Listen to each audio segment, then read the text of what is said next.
Good afternoon, ladies and gentlemen. This is your boy C-I-double-Z-Y, you dig, live action, Kansas City, Missouri, per usual. And listen, man, I tell you guys every single week, I'm coming back with another fire guest. I've yet to lie to you because truthfulness is the foundation of all human virtues, my brother. And we like to keep the foundation strong around here. So with that being said, today, ladies and gentlemen, today I'm introducing to you Philadelphia native, NCAA men's basketball champion, media personality, Darryl D.Rey Reynolds. What's up, my brother? Go ahead and introduce yourself to the folks. My man, you did it, man. Thank you. That's pretty much the gist of it. I'm born and raised in Philly. Went to Nova right outside of the community. Known for ball, but when I got hurt and I couldn't play that anymore, I just jumped straight into media production. I moved out to LA recently, so I'm out here now. Been out here like 2-3 months now, so just getting used to it. It's different. Fresh. You fresh to LA. What part of town are you in, if you don't mind me asking? I'm up in like West Hills, Woodland Hills. I'm like 15 minutes outside of Calabasas right now. I'm trying to figure. I was on Manhattan Beach first. I'm trying to figure out if I like the water or the mountains. You know what I mean? I'm kind of dancing around, but I don't know. I'll probably figure it out towards the end of the summer. I leave here at the end of July, so maybe go to East LA after that, and then I'll make a decision. I love it. Yeah, I spent a few years out there. I lived in Calabasas for 2 years, and then a little bit in like Canoga Park, Woodland Hills area, and then Mid City and Reseda. So I jumped around a little bit, but all of LA is freaking awesome. Where you're at right now is my favorite, though, for sure. Personally, I just like that. I mean, to be honest, it's a little bit more quiet first and foremost, so you can come back home and feel like you like in a quiet place versus being around too much traffic, around too much, like, driving around too many young people. I don't know, like, I'm very much calm, cool, collective vibe. So coming back home to a calm neighborhood where the families are living and things of that nature in terms of the Woodland Hills area. Plus, it kind of depends. If you're doing a lot of work in Hollywood or in Beverly Hills or in the city itself, then that's another thing. Obviously you want to be close to that. But if you're looking at like staying there for 5-10 years and you're looking for a vibe to call home, definitely like Tarzana, Woodland Hills, Calabasas area, super close to the water. You just take if you live in Calabasas, take Las Virgenes straight down to Malibu within like 25 minutes. It's a beautiful drive, chill vibe. So I don't know, man. I just really loved it there versus like Mid City. Mid City was cool, but like.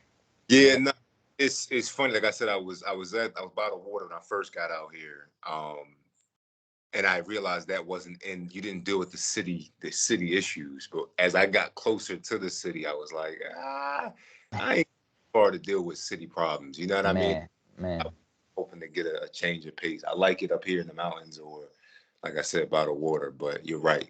Mid city is just city issues are city issues nowadays. You know what I mean?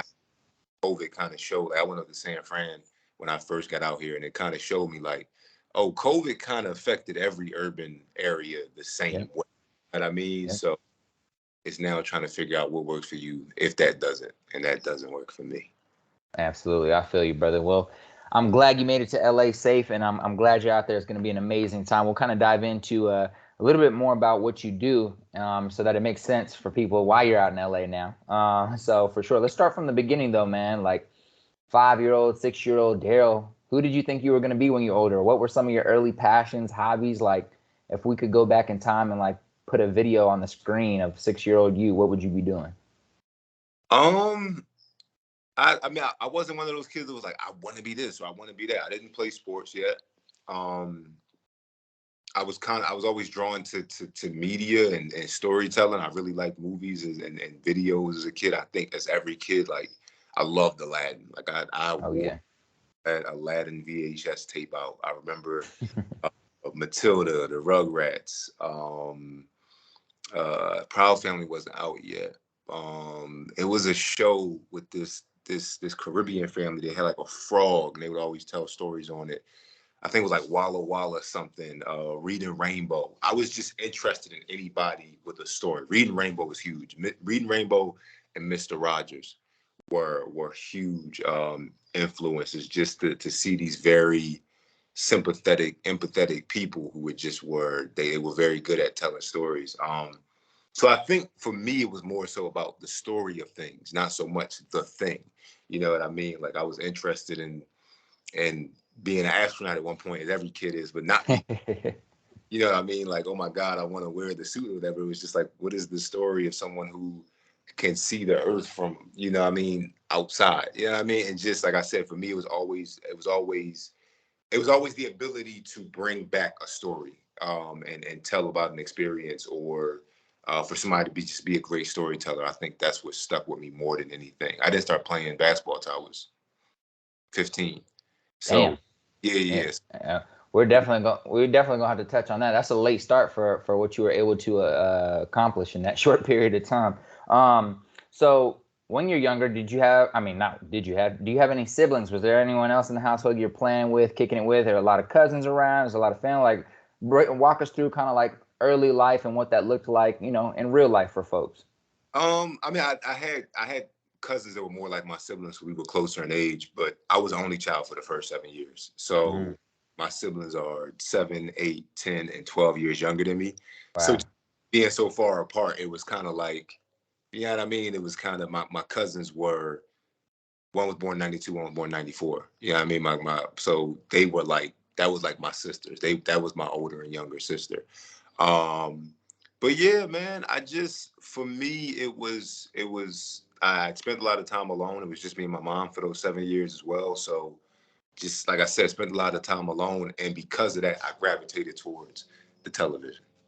I Oh, love that. I love that. And what part of the country are you from? I know I kind of mentioned at the beginning, but I'd love for you to tap into, your roots in terms of city and the culture that influenced you and all the culture around, growing up in that part of the country. So talk about that experience in terms of maybe what you learned, what you really carry with you on your heart when it comes from the city that you grew up in and the vibes you grew up around. of course. Shit, these are great questions, man. You're taking me back. Philly, Philly is it is a melting pot of culture. I don't think, people hear like New York melting pot of being like of actual races. You know what I mean? Like actual, like you have your Ethiopians, you have your people from Eastern Europe, you have Asian communities, you have Islanders, you have uh, in small pockets Native Americans. You know what I mean? Like Irish, like New York is more like you're gonna get the physical thing, but Philly is different in the sense of like you're going to get many different cultures and ideals, and it all comes down to love. You know what I mean? That's why we have that statue there. That's why the brotherly love thing is real. Like it's really about just including and loving each other. It's hilarious. We're such a fighter's mentality and a fighter's tag as a city for Yeah. being rough, but it is a very loving place. I grew up in South Philly, and in South Philly, you have the Black Muslims in one area, not Germans, Irish in another. Um, the Italians have their section, and when I was growing up, you could kind of see a lot of them leaving as their part was shrinking, but the Yeah. Italians had the bulk of it. And then there was a part where there were a lot of Asians, mostly Koreans and Cambodians. So for me, being that young, kind of seeing all these different types of people, interacting with different types of people, like we got our haircut in the part of town where like Italians mostly ran over by Snyder Avenue. Um, you know what I mean? I remember seeing like kids with red hair, you know what I mean? Not in school, like around the neighborhood and not too far out. We would ride our bikes out further. So it made you grow up with a different level of tolerance. You know what I mean? And I think, like I said, Philly is I was very much a wanderer. So I spent a lot of time downtown too, kind of looking up at buildings. And I think that only added into the nostalgia feeling, and the euphoric feeling that film can give. And I think that was why I kind of linked it too. But like I said, just being around that constantly, I grew up with a different like it's kind of hard to be from Philly and not be well rounded if you moved around the city like I have, because you're naturally going to run into different types of people. I love it. I love it. Philly is a city that I haven't been able to spend much time in when I'm on the East Coast, but have kind of just dropped in. And there's just a certain vibe there that's definitely popping. I'm not gonna lie, I don't like the cold. That's why I don't even. I live in Kansas City, get cold as hell too. So I'm not a fan of the cold here. But every time I end up going to the East Coast, I have siblings in Brooklyn and Bronx and all over New York for the past like 15, 20 years. So because I got siblings like in your case that are like 12, 17 years older than me. So so they've been out there. So when I go out there and visit, I'm like, let's go to Philly. But then we always end up in some other city like fucking Boston or some shit. I'm like, I ain't trying to be over. So here's the thing. I spent the year in Boston prep school. As a Philadelphian, this is not exactly, it's a little frowned upon.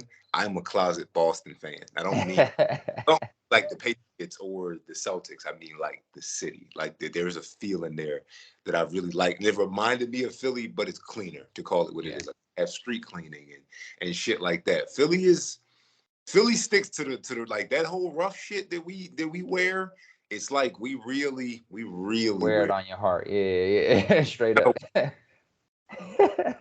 I love that. I love that. And so amazing, man. So childhood, growing up in Philly, thank you for sharing some of those experiences. As you transition into your early teenagehood, like you shared, you start to play basketball.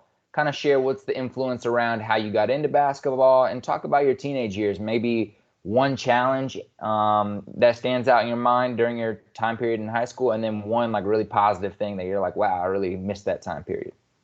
I mean, for me, it was so basketball. Like I said, I found basketball. It was let's say 14. I started like playing, but I played competitively till 15. I didn't make a team or even go out for teams. I was 15 in my sophomore year of high school. And I made varsity, and it was like, all right, play JV, because you know what I mean. Like I was tall and talented, but I wasn't that good. I couldn't see that by playing varsity, I would get my ass kicked for most of the year, but it would make me more prepared on the other side. For me, it was, no, I want to play and I want to get good and build confidence. So go down to JV. It was cool. You know what I mean? It was cool. I think I discovered and figured out a lot of myself through basketball. And I started to understand my identity through basketball.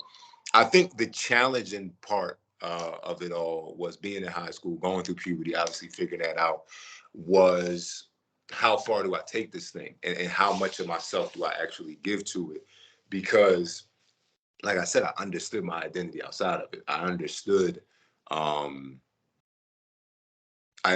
that I was somebody outside of this game. You know what I mean? I wasn't one of those kids that, like you said, at 6, dunking in one of those little. You know what I mean? Like, we not gonna find any VHS tapes of you at 3 years old dunking. The closest thing you'll find is my dad had somebody one day.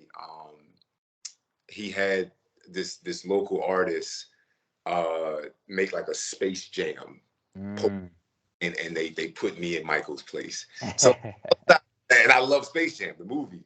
But I was that, like I said, it wasn't a whole lot of, it wasn't a big infatuation with basketball. It was more so film and storytelling. And what pulled me towards basketball was people like Kobe, people who understood the story aspect and were great of telling the stories of basketball and how it related to other things in life. The good positive thing, I guess you could say, I remember from that time is I was at a school called Parkway Northwest my sophomore year. Junior year, we had moved out to the suburbs, and I started going to Lower Merion High School. And there I really started to discover myself. I think what it was just being in Philly, and quite frankly, my first high school, like I remember walking in as metal detectors from jump. So being in Philly and being on guard to a certain degree, it only allowed you to go so far.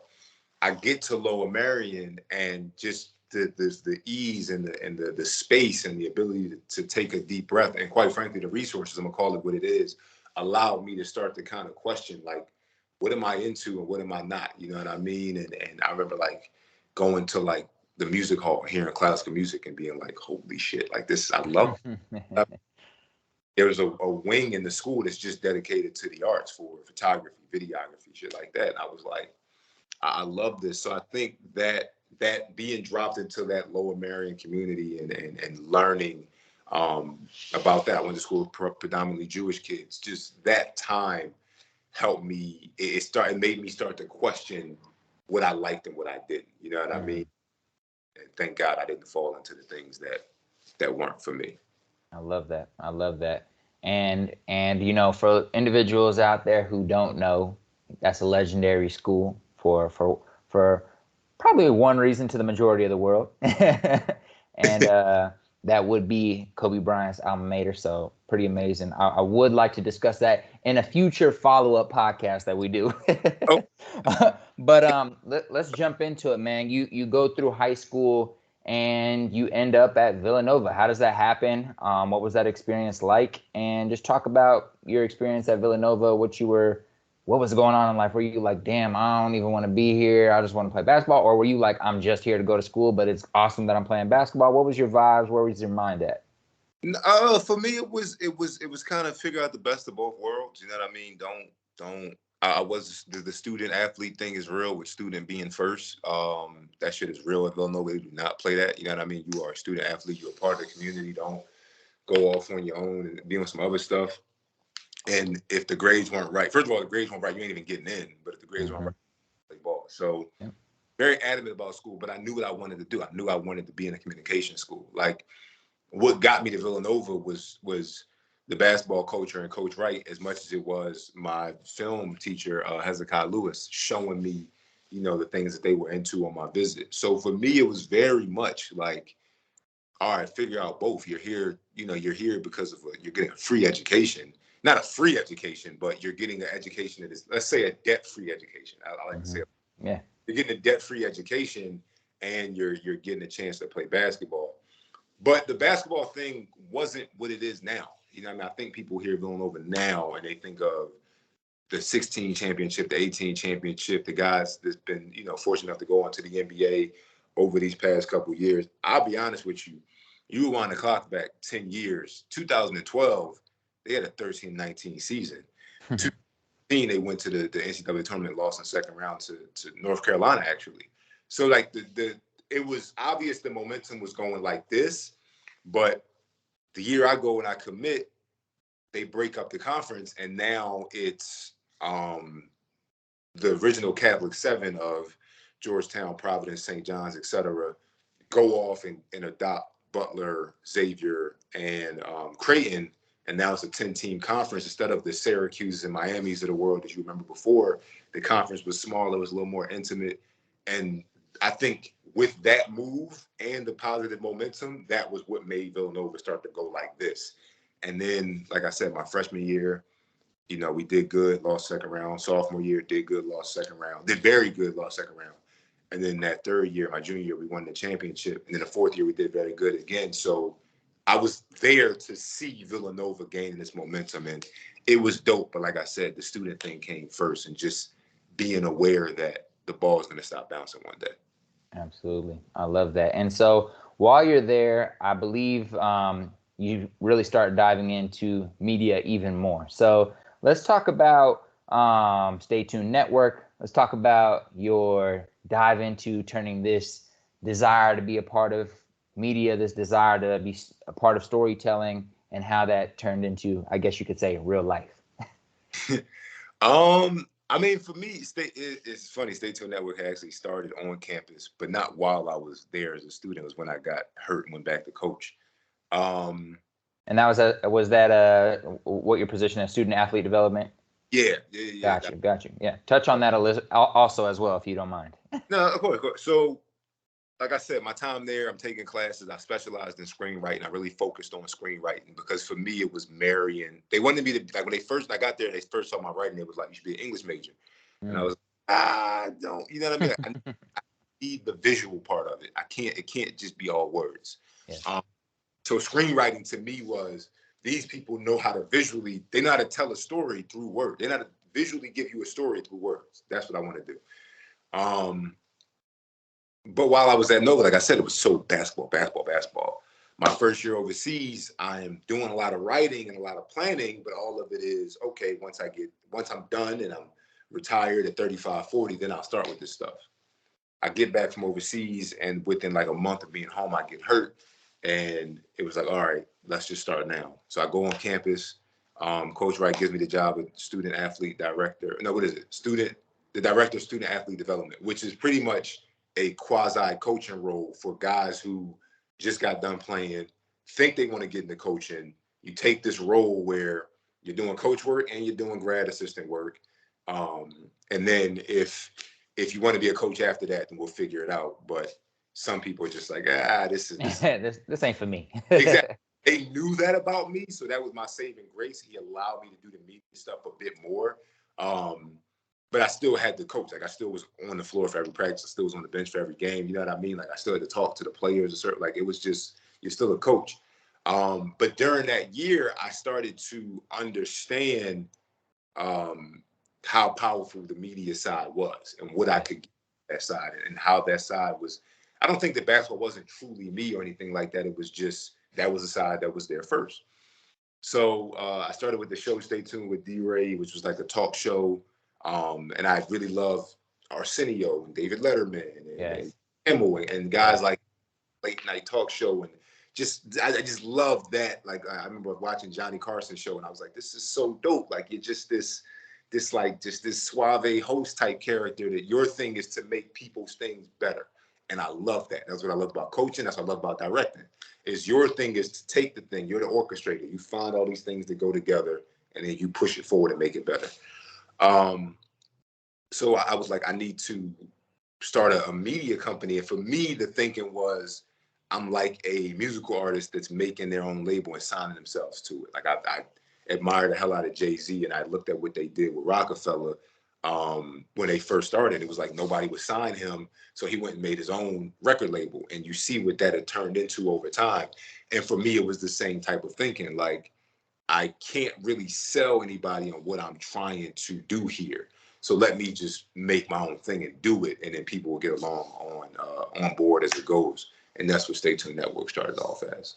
I love that. You also just gave me an idea, but I'll talk to you about it off air. You know, can't let nobody get into my mind right now. So, you know, just on the topic of media, I saw something while I was doing some research about you, and I'd like you to touch on it a little bit. So, you have been working in the NFT space as a media consultant. And I wanted you to kind of touch on that, being that NFTs, crypto, Web3 is like a big talk of the town the past, year and a half. I'd love for you to talk about the intersection between NFTs and like the type of media work you're trying to do. So go ahead and just chop it up about that a little bit and let the people know what you've been doing. I mean, for me, like I had heard about, I was out here for this Christmas party. Sorry. Been making trips out here back and forth for like a year now. Last May year, and that was when like I started planting seeds. Like, all right, I think I'm gonna get out here for real. So let me start to meet people. When I actually left Philly in October, but I stopped in Phoenix. I stayed with my father for a while, so I was making trips back and forth. I'm at this Christmas party, and this guy who worked for this company called Origin with a Y, Origyn, was telling me about this company called Watchbox that is actually their main store, I BS you not, is 5 minutes from Lower Merion. Oh, wow. So I was just like, what the hell? It was kind of, like, got a fire on. What the hell is going on here? Man. But he tells me about this project that they had launched where they were using NFTs to authenticate watches. And they were using them to pretty much, he was in the watch business for the longest, hated how like people could have counterfeit watches. And I don't know if you heard, like they just recently seized like $30 million in fake Rolexes or something crazy. Oh, shit. No, I didn't hear nothing about that.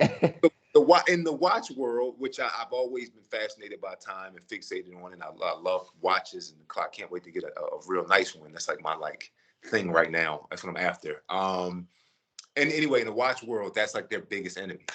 So he was like, these NFTs, you can walk up. He shows me, like, you could scan your watch and it will show you, because this thing is a one of one and we can digitally put it on this blockchain.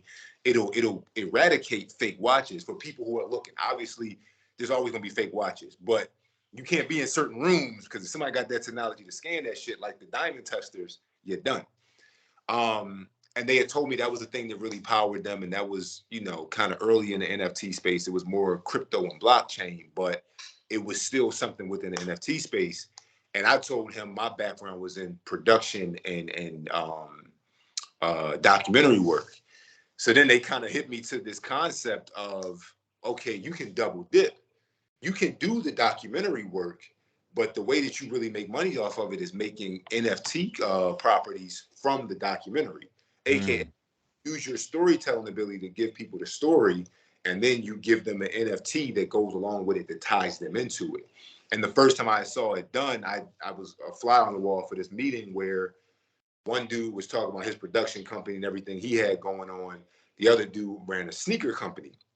And the concept was, we're going to do a documentary on the sneaker artists that you have and the people that you have within your Rolodex who deal within this sneaker art world of graphic design and things like that.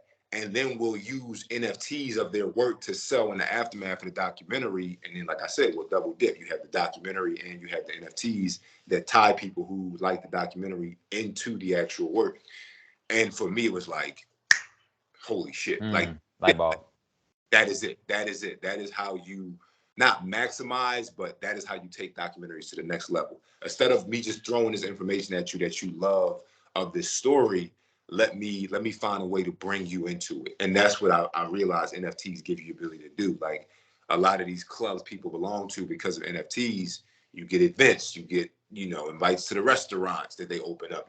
It makes you social, the social, the need right. Exactly. Thank you. The social currency right now is high. And that was what NFTs give you the ability to do. So they were like, do you want to help us put together stories? And I was like, hell yeah. You know what I mean? Hell yeah. I love it. I love that. That's super fire. I know that sparked a lot of people's brains that are listening right now. A lot of people, are always trying to talk to me. Hey, you need to interview people about NFTs. I'm like, listen, bro, that's not my space. But if it comes up, what I'm saying, I'll make sure to touch on it. So, we had to touch on it. Oh, shit. You hear me now? Good? Perfect. Awesome. I get you, yeah. Awesome. So I wanted to ask you the halftime report. Tell me about it. Tell us, share kind of how the halftime report show podcast kind of like evolved. Tell us the inspiration behind it. And then I know I haven't been able to figure it out from my research, but I know there's some type of connection to sports cannabis show. So I kind of just want to talk about the intersection between those two things you have going on and dive into that. 2 seconds. 2 seconds. You're muted, or I can't hear you for some reason. Muted, my fault. There we go. All good. The guy who like mainly runs Sports Cannabis, which is a magazine. He's the head of it.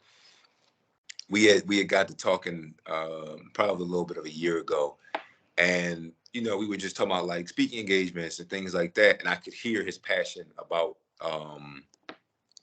breaking the stigma of cannabis within not just the sports world, but just in general, and how it's this like lazy drug and all this other things. And you're talking about something that can be used recreationally and fun, but you're also talking about something that at its core is a medicine. And for me, my journey has started with that when I had my injury and they sent me home with all these pills, and I was like, I'm not taking this shit. So you know what I mean? For me, that was when I had to kind of figure out, all right, if I'm not going to take the medicine they gave me, I have to, this pain is too much. I need something. And that's the dangerous part of it, because it's medicine, is also recreational, and those lines can get blurred. But anyway, me and him were talking. It was like, how do we do this in a way that is beneficial for both of us, to call it what it is? It's his business, but we both care about this passionately, and let's not just throw something at it and just be all about business. Like, how do we do this in a way that's right? And he saw some of my past work, like I said, the first show I did, or some of the interview series and things like that, or just me, his conversations. And he realized, like, you have a knack for interviewing. And that's how I started off in this business, so it makes sense. He was like, listen, I can get together some guests, but if you're willing to consistently put in work, I think we can get a show out of this. And I was like, bro, I've been looking to get back into a space where I could use my voice, aka a podcast, but it has to be something I give a shit about. You know what I mean? And not saying I don't give a shit about sports, but how many, former athletes are talking about, right? why Ben Simmons isn't playing, or what Ron wiped his ass with. Like, I don't fucking care. You know what I mean? I care about the story. I don't care about that story. Yeah. But with marijuana and cannabis in general, I see it being the next step of sports medicine. And I see it being something that gets people away from these opioids, because I don't know if you know about the East Coast, especially Philly in particular. One of the biggest concentrations of the opioid crisis, and as far as like people coming to the city and setting up tents and I'm not saying I'm with like, oh, F these people. Like, these people are hurting. These people are in pain. Like, Yeah. I volunteered at this shit. Like, these people are in immense amounts of pain. They're not trying to kill themselves. They're trying to survive. They're trying to deal with it. So in knowing that, in understanding that, in empathizing with that, not being able to sympathize, because I I'm not in that particular situation, but be able to empathize with it and be like, understand what it's like to deal with pain that you have to work with. I was like, all right, let's start a show. We talk to people who have also had these experiences. And because of sports being my background, it was like the perfect meeting of, okay, we can talk about people within this space that have had these injuries or had these problems or mental things after they're done playing, which is what a lot of people don't want to talk about. And then how did they use this medicine and this healing tool to forward their lives? Love that. And kind of like to piggyback on top of that, what do you believe is the greatest challenge most athletes are facing today? It could be, you could answer it from a business perspective, from a mental health perspective, from a physical health. Like, just in your humble opinion, what do you believe the greatest challenge is? I think the greatest challenge to athletes today is the borders between them and the public have been broken. But I will go as far to say is something to be said about, practicing some fucking mental toughness. A lot of athletes are sensitive, and I think it's just fair that somebody who doesn't do what you do gets on Twitter and talk shit. You know what I mean? Like, I think that's the fit. Like, you're on a stage, you're the man in the arena, you're making hundreds of millions of dollars or whatever it may be. All they have is the ability to get on Twitter and talk shit. It levels the playing field for them if you let it, be deemed that way. But I think the issue a lot of athletes are dealing with nowadays are, I wouldn't say self-induced, but as it's kind of fair game now. It's not the days of Michael Jordan where it's, oh, we know this guy's shit, but let's still put him on a pedestal because he's an athlete. Right. It's kind of all right, you have the money, but I have the voice. You know what I mean? And yes. I have to affect your money with my voice. I think a lot of athletes are starting to, it's a different target on their back. It's a different size target, and it's a lot more malicious, but I think it's just, that's what comes with the territory. That's what comes with being more connected with people. That same tool has given people the ability to, reach out to people personally and show up to people's graduations and all those beautiful things. But the other side of that coin is, some 13-year-old who's not paying for the Wi-Fi he's tweeting this shit on is bad stat line. You know what I mean? Yep. I have to understand that comes with the territory now. I love it. And which strengths do you believe you had that made you a great athlete that also carried into what you're doing now and allow you to, develop and dominate in the space that you're, existing in today? I think to a degree it was the ability to shapeshift. You know what I mean? And I say that in the least weird way I can. I mean, an ability to move amongst different types of groups of people. And I think it's rooted in empathy and being able to understand and relate to people without completely being in their shoes. But I think as an athlete, I was always on winning teams, but not because I was the best all the time. It was because I could figure out what job needed to be done. You know what I mean? Like, yeah. Which hole needs to be filled for this thing to stop, stop sinking. You know what I mean? Yeah. Or what's the one piece we need to get us over the top? What's the one job that needs to be done because every other job is covered that's going to bring this thing home? So I think that within athletics is what helped me. And that translates over in the media of, okay, I'm a great interviewer. I want to direct on this, but that's not needed right now. Or I would love the story to go in this direction, but the 4 people I'm working with like it in that direction. So let me take a back seat and play devil's advocate in this way. Or, I think just ability to, like I said, kind of shape shift and move between different spaces is what's allowed me to kind of, work in both spaces efficiently. Hell yeah. And so, first off, before I get into my last few questions, I want to say thank you for making time today, man. You don't have to be here, but you chose to be here, and I truly appreciate that. So definitely gratitude on this side. Also, a lot of the work you're doing, one of the reasons I brought you on is because, you're a few years ahead of me, both in age and both in experience, and I admire the work you're doing, and I'm kind of, on the same direction you're going, just kind of a little bit in different space, but, same space overall. And so just want to say you inspire me. Keep doing what you do, and let's get into these final few questions, all right? I appreciate you, bro. Thank you. Thank you. Hell yeah. So, what's your massive vision? Like your massive vision for your future? You're 55, you're 65 years old. Like when you think about maybe one of the 2 or 3 biggest things you've done in that time period between now and then, what is that for you? Is it, oh, I'm a billionaire media personality with the biggest company in the world? Is it, I just had a lot of impact on Philadelphia specifically? Or like, what is that massive impact? And the more detailed, the better, but also we can go broad as well. Give me that age bracket again, because I ain't gonna lie. let's say 65, man. 65. 65. I see.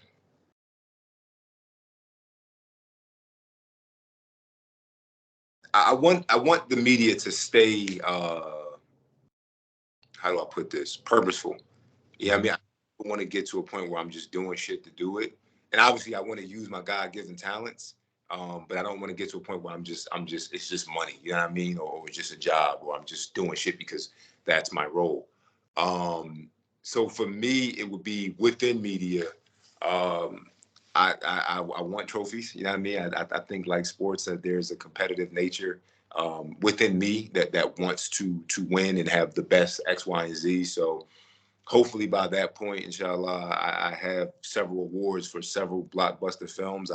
I've always admired those films that change the way people look at life, not just entertain them. Like, I don't know if you've seen this movie, Everything, Everywhere, All at Once, that's come out recently, but like, there's no way you have to really be out of touch with certain things to leave that theater and not be like, damn, you know what I mean? Like, wow, like how can I look at things the same way? Christopher Nolan's movies, Inception and Interstellar and The Prestige, things like that just really play on these very common human experiences, but entertain you and wow you to a point where you almost don't understand that you're being educated and entertained and challenged in how you look at the world. And that's what I want to do with my media. So that's first off. But by that point, being 28 right now, I could imagine like anything, you know what I mean, is if you're entrenched in it enough, you're going to get burnt out. Not anything, but like most things, if you're entrenched in enough, you're going to get burnt out. So I'll probably be shifted to technology at that point. I've always had an obsession with windmills because of their efficiency and just the way that to me, it was just, as a kid, I remember like seeing those things as a kid, that the little windmill toys, things you would blow on and it would like, yeah. And I remember being a kid being so fascinated about it, like when I found out that there was a bigger version of that like adults were using to actually power stuff. I was like, that is incredible.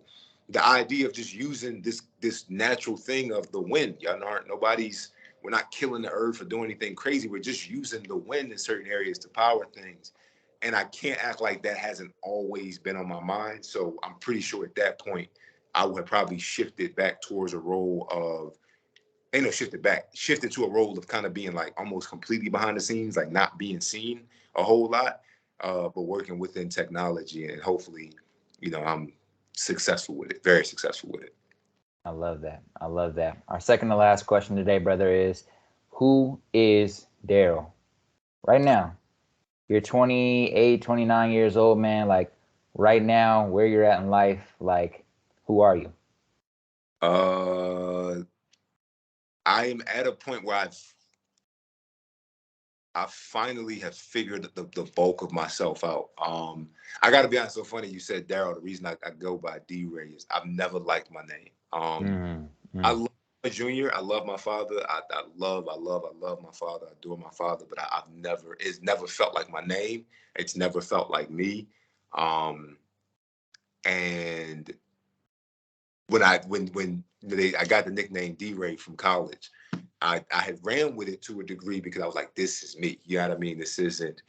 Like I said, it's just it's funny. Like certain people know me. They're like, you don't seem like a Darryl. You don't look like a Darryl. So, in answering your question of who is Darryl is, in many ways, is a lot of it has been me kind of unpacking, like, all right, well, what does that mean? Yeah, I mean, what does that mean moving forward? I am a basketball player, but like I said, I love media and things like that. I have a longing for technology down the road and things of that nature. But I guess, like I said, to really answer your question, it would be just progress. You know what I mean? Just somebody that's focused and fixated on progress and how to make it and just moving things forward, you know what I mean? And but also what I've learned the value of just being present. So I guess that's the thing. It's somebody who's obsessed with progress, um, but has learned to really appreciate and be thankful and enjoy the present. I think when I was in sports, it was always about the next thing and the next level, and being out of it and being able to just enjoy life as a quote unquote normal person over these past couple of years has shown me like there's a lot to be happy about in being Darryl and a lot to be happy about in the present. But I can't act like there's not a part of me that is always like, not necessarily what's next, but how do I get ahead of what's next? You know what I mean? That's why I'm in the NFT space, because I'm always trying to figure out um, the story goes on. You know, the story goes on. And I don't necessarily always have to be ahead of it, but I like at least knowing what's around the corner if it's something that can be uh, illuminated. I guess the best way to put it. Yes, yes. Brother, you've shared space with us today, with the audience, with me. I really appreciate it. Again, filled with gratitude.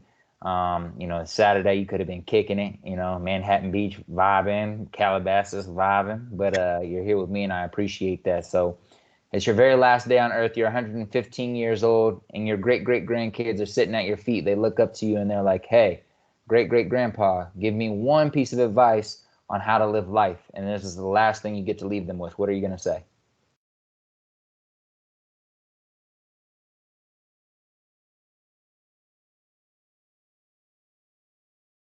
Live it. Mm. Live it. That's it. That's it. Live it. I think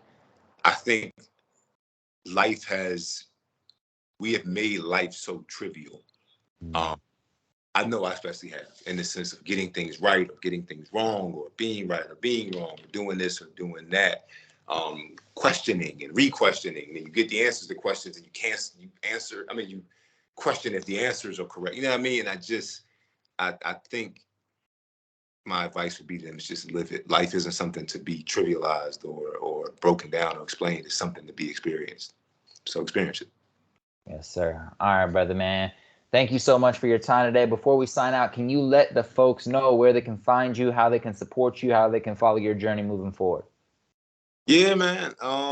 I think on social, it's if you look up D.Rey in any way, D.R.E.Y. I think on Instagram it's D.Rey. On Twitter it's just D.R.E.Y. A lot of people think it's Dre. It's not. Um, Look up D.R.E.Y. Then you'll find me across any social media that I'm on. But I got to be honest, I'm at a point, like I deleted the Instagram app recently. I found myself scrolling through Twitter mindlessly the other day, and I stopped. Like, what? No. This is what I got on Instagram. I'm at a point where I'm stepping back from it away a bit more. So I would LinkedIn is definitely the best way. I've met people like you on there.